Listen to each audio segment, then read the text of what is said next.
Kristaps Porzingis says all he wants to do is play basketball, and you can see why. He's thoroughly awesome at it.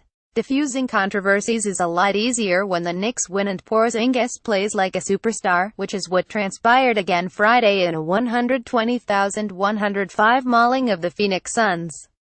Before the game, Porzingis stood in front of his locker, all 7'3" of him, and reassured Knicks fans he's here for a long, long time.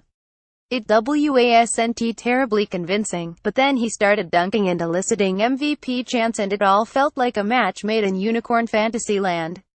"They know I'm here in New York. I love New York," he said before dropping 37 points. "And I see myself as a Knick for a long, long time." Porzingis didn't want to address his future Friday because it's too early for such distractions. But the necessity was created by his brother, Janis, whose interview with a Latvian magazine created doubt about Porzingis' long-term commitment to the Knicks and his relationship with former teammate Carmelo Anthony. "Nick was up." Porzingis pumped the brakes on these issues, but also walked a fine line between suppressing a controversy and supporting family. In the interview with Sportivista, Janis suggested his younger brother will leave the Knicks if they don't make him happy, even if it means giving up money, and that Porzingis skipped his exit meeting to prompt change because Melo and people around him never tried to change anything.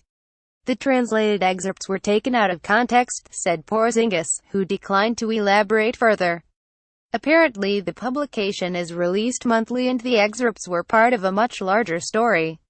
"The entire text is not available. That's my brother and my agent. Whatever comments he makes or whatever, it is what it is," Porzingis said.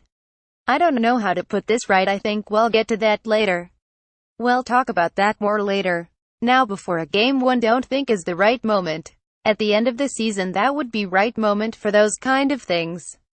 Andres Kudekia. Porzingis is right about that. "This is definitely a conversation for the upcoming off-season, when he'll be eligible for a 5-year extension somewhere in the neighborhood of $150 million. Only the Knicks can make such an offer, but, as Porzingis said himself, money isn't his biggest motivation. More than ever, players understand their worth and power, which can be leveraged to relocate. We know Porzingis and his brother aren't above a power play. They did it to get to New York by refusing to work out for the Sixers ahead of the draft. 3 years later, they did it to fix the Knicks by skipping the exit meeting. But the interview conducted in Latvia wasn't some threat or a leverage play from Janis, who didn't want it released in the US. There's no need for such strategy at this juncture. After all, Porzingis is playing exquisitely and the Knicks have won 4 of their last 5 games.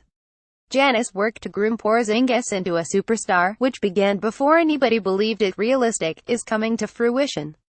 The off-season workouts Janis helped develop have done wonders for Porzingis' strength and post-game. So Kristaps is right. It's not the proper time to discuss his future because the present is so remarkable.